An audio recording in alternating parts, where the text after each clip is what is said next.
4 आदतें छोड़ दो।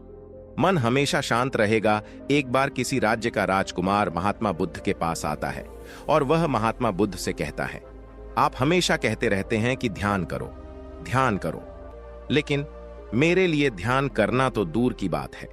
मैं कुछ समय के लिए अपनी आंखें बंद करके शांति से भी नहीं बैठ पाता हूं। मेरा मन इतना बेचैन है कि यह हर समय कुछ ना कुछ सोचता रहता है। मैं जब भी ध्यान करने बैठता हूं तो मेरे अंदर विचारों का तूफान आने लगता है। लोगों के बारे में सोचकर, अपने जीवन की बीती घटनाओं के बारे में और अपने भविष्य के बारे में, और ऐसी ही न जाने कितने सारे अजीबोगरीब विचार लगातार मेरे मन में आते रहते हैं। मैं इन्हें रोकने की बहुत कोशिश करता हूं, लेकिन जब मैं इन्हें रोकने में असफल हो जाता हूं तो मैं ध्यान को तोड़कर बैठ जाता हूं। इतनी बातें कहने के बाद वह महात्मा बुद्ध की ओर देखता है और कहता है, बुद्ध, आप मेरी इस समस्या का कोई समाधान बताएं। बुद्ध ने कहा, मैं क्या समाधान बता सकता हूं? सोचो, तुम्हारा ही मन है, लेकिन यह तुम्हें कुछ देर तक आंख बंद करके बैठने भी नहीं देता है। कितना आजाद कर रखा है तुमने इसे। राजकुमार ने कहा, बुद्ध, मैंने बहुत सोचा, लेकिन मुझे अपनी इस समस्या का कोई समाधान समझ नहीं मिला। इसीलिए मैं आपकी शरण में आया हूं। अब आप ही कोई रास्ता दिखाएं। बुद्ध ने कुछ देर तक राजकुमार के चेहरे की तरफ बड़े ध्यान से देखा और फिर कहा, ठीक है, तुम ये 4 आदतें छोड़ दो और फिर तुम्हारा मन लगने लगेगा। राजकुमार पूरे ध्यान लगाकर बुद्ध की बातें सुनने लगा। बुद्ध ने कहा, पहली आदत, दूसरों के मन को पढ़ना छोड़ दो। तुम और तुम्हारे जैसे ज्यादातर लोग यही गलती कर रहे हैं कि वो दूसरों की मन की बातों को पढ़ने का प्रयास कर रहे हैं कि अच्छा, सामने वाला मेरे बारे में ऐसा सोच रहा है, और यही एक आदत तुम्हें सबसे ज्यादा बेचैन और परेशान कर रही है। ज्यादातर उत्सवों पर लोग दूसरों के मन की बातों को गलत और नकारात्मक तरीके से ही पढ़ते हैं। जैसे कि लोग अक्सर सोचते हैं कि दूसरे लोग उनकी तरक्की से जलते हैं, उसे नीचा दिखाना चाहते हैं, उसे पसंद नहीं करते, उसकी मदद नहीं करना चाहते, और ऐसी ही ना जाने कितनी सारी नकारात्मक बातें ये लोग दूसरों के प्रति अपने अंदर बैठा लेते हैं। फिर उनके बारे में ही सोचते रहते हैं, उनसे बदला लेने के तरीके सोचते रहते हैं, उन्हें नीचा दिखाने के मौके ढूंढते रहते हैं, और दूसरों के प्रति यही नकारात्मक सोच इन्हें दुखी करती है, और फिर ये लोग बेचैनी महसूस करते हैं। इसलिए दूसरे लोग क्या सोच रहे हैं, इसका अनुमान लगाना बंद करो। दूसरे लोगों के विचारों को पढ़ने की कोशिश करना बंद करो। अगर पढ़ना ही है तो खुद के विचारों को पढ़ना शुरू करो कि तुम्हारे अंदर क्या चल रहा है। कहीं तुम नकारात्मक सोच, शिकायत या बुराई करने जैसी आदतों के शिकार तो नहीं हो रहे हो। बुद्ध ने कहा, दूसरी आदत ये सोचना कि असफल हो गए हो तो लोग हंसेंगे। हंसने दो। लोगों को असफलता पर हंसना तो लोगों का धर्म है, क्योंकि अगर तुम सफल हो जाते तो यही तो वो लोग हैं जो तुम्हारी तारीफ करते, तुम्हें सम्मान देते, तुम पर गर्व करते। अगर तुम अपनी सफल होने पर दूसरों से तारीफ की उम्मीद करते हो तो अपनी असफलता पर उनके हंसने से तुम्हें दुखी नहीं होना चाहिए। और समस्या ही यही है कि हम इंसान असफलता को बुरा मानते हैं, जबकि असफल होना सफल होने से भी ज्यादा जरूरी है, क्योंकि बिना असफल हुए सफल इंसान के अंदर घमंड और दूसरों को खुद से छोटा समझने की भावना पैदा करती है, जबकि असफलता हमें विनम्र रहना, धैर्य रखना और लगातार प्रयास करना सिखाती है। इसलिए असफलता को बुरा मत समझो, और अगर तुम्हारे काम में असफल होने की संभावना नहीं है तो इसका अर्थ है कि तुमने अपना लक्ष्य अपनी क्षमताओं से छोटा बनाया है। और अगर लोग तुम पर हंस नहीं रहे, तुम्हें ताने नहीं मार रहे हैं, तुम्हारी बुराई नहीं कर रहे हैं, तो तुम अंदर से मरे हुए हो। तुम अपने मानसिक सीमाओं से बाहर जाकर कुछ नया करने का प्रयास नहीं कर रहे हो, क्योंकि असफल भी वही होता है जो कुछ नया करने का प्रयास करता है।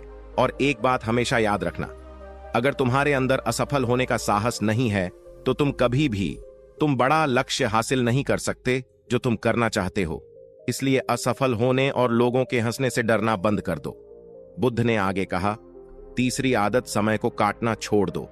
लोगों को लगता है कि वो समय को काट रहे हैं, लेकिन असल में समय हर बार उन्हें काट रहा है। लोगों के द्वारा समय को व्यर्थ के कामों में बर्बाद करने का केवल एक ही कारण है, और वह यह है कि उन्हें लगता है कि उनके पास बहुत समय है, जबकि सच्चाई यह नहीं है क्योंकि उनसे पहले वाले लोगों को भी यही लगता था कि उनके पास बहुत समय है। लेकिन उन्हें पता नहीं चल पाया कि कब समय बीत गया और उनका बुलावा आ गया, और जब तक उन्हें अपनी गलती का एहसास हुआ तब तक समय उनके हाथ से निकल चुका था। बस पश्चाताप रह गया था कि सारा जीवन व्यर्थ के कामों में बर्बाद कर दिया और फिर वो चले गए इस दुनिया से बिना खुद को जाने, बिना इस जीवन की सच्चाई को समझें। इसलिए जब तक यह जीवन है, इसे अच्छे कामों में लगाओ, खुद को जानने में, दूसरों की मदद करने में, लोगों को सही राह दिखाने में, मानवता के कल्याण में। और दूसरी बात, समय को बर्बाद करने से आज तक किसी को खुशी नहीं मिली है। हालांकि समय काटने से तुम्हें क्षणिक खुशी तो महसूस हो सकती है, लेकिन जब तुम्हें होश आता है और तुम देखते हो कि कितना सारा समय बर्बाद किया जा चुका है, तब तुम्हें खुद पर क्रोध आता है और तुम पश्चाताप के भाव से भर जाते हो। और फिर यही पश्चाताप का भाव तुम्हारे अंदर तनाव पैदा करता है और तुम बेचैन हो जाते हो और लगातार अपनी उस गलती के बारे में सोचते रहते हो। फिर तुम्हारा किसी भी काम में मन नहीं लगता और तुम उदास रहने लगते हो, और यह चक्र लगातार चलता रहता है, जिसकी शुरुआत हुई थी समय को काटने से। इसलिए समय को काटना बंद करो और वो करना शुरू करो जो जरूरी है। बुद्ध ने कहा, चौथी आदत यह सोचना छोड़ दो कि मुझसे बड़े बड़े लोग नहीं कर पाए तो मैं कैसे कर पाऊंगा। असल में दूसरों से खुद की किसी भी चीज में तुलना करना ही व्यर्थ है। सबकी परिस्थितियां अलग हैं, सबकी सोच अलग है। और क्या हुआ, अगर दूसरे नहीं कर पाए तो हो सकता है कि तुम ही कर जाओ, क्योंकि अक्सर वही लोग इतिहास रचते हैं जिनसे ज्यादा उम्मीद नहीं होती। और फिर हो सकता है कि जिसे तुम बड़ा समझ रहे थे, जिसके लिए तुम सोच रहे थे कि उसने बहुत मेहनत की है, बहुत प्रयास किया है, उसने कभी उतना प्रयास किया ही ना हो, केवल मेहनत करने का दिखावा किया हो। क्योंकि ज्यादातर लोग कभी उतनी मेहनत करते ही नहीं हैं जितनी उन्हें अपने लक्ष्य प्राप्ति के लिए करनी चाहिए, और दूसरे लोगों के सामने यह दिखाने का प्रयास करते रहते हैं कि मैंने तो बहुत मेहनत की थी लेकिन मेरी किस्मत ही खराब थी। और यही वो लोग हैं जो दूसरों को बातों ही बातों में कहते रहते हैं कि जब इतनी मेहनत करने के बाद मैं सफल नहीं हो पाया तो तुम कैसे हो पाओगे। लेकिन अंदर ही अंदर ये इस बात को जानते हैं कि उन्होंने कभी उतनी कोशिश नहीं की थी जितनी उन्हें करनी चाहिए थी। ये बस दूसरों की नजरों में अपनी इज्जत बचाने के लिए और इस डर से कि कहीं दूसरा व्यक्ति इनसे आगे ना निकल जाए, यह अपने अधूरे प्रयास से घबराते रहते हैं और दूसरों को डराते रहते हैं कि जब मैं नहीं कर पाया तो तुम कैसे कर पाओगे। इसलिए किसी दूसरे असफल व्यक्ति को देखकर यह सोचना छोड़ दो कि तुम यह सफल हो जाओगे। तुम बस अपना सर्वश्रेष्ठ प्रयास करो और बाकी सब समय पर छोड़ दो। बुद्ध ने आगे कहा, अगर तुमने ये 4 आदतें छोड़ दी तो तुम्हारा मन एकदम शांत हो जाएगा और फिर तुम जहां चाहो वह अपना मन लगा सकते हैं। इतना कहकर बुद्ध मौन हो गई और राजकुमार को भी अब समझ आ चुका था कि उसे क्या करना है। उसने मन ही मन उन 4 आदतों को छोड़ने का निश्चय किया और बुद्धि का धन्यवाद कर वहां से चला गया। कहानी से क्या सीख मिली दोस्तों? इस कहानी से हमें यह शिक्षा मिलती है कि हमें यह नहीं सोचना चाहिए कि लोग मेरे बारे में क्या सोच रहे हैं। अगर मैं कोई काम करता हूं तो लोग उसे कम को लेकर हंसेंगे। इसके अलावा हमें अपना व्यर्थ ही समय बर्बाद नहीं करना चाहिए।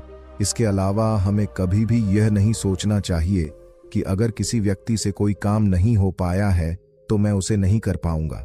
अगर दोस्तों आप मेहनत से किसी भी काम को करते हैं तो कोई भी काम छोटा या बड़ा नहीं होता और एक ना एक दिन सफलता अवश्य मिलती है। तो दोस्तों हमारी वीडियो यही पार समाप्त होता है। अगर आपको हमारी वीडियो पसंद आए तो वीडियो को लाइक कर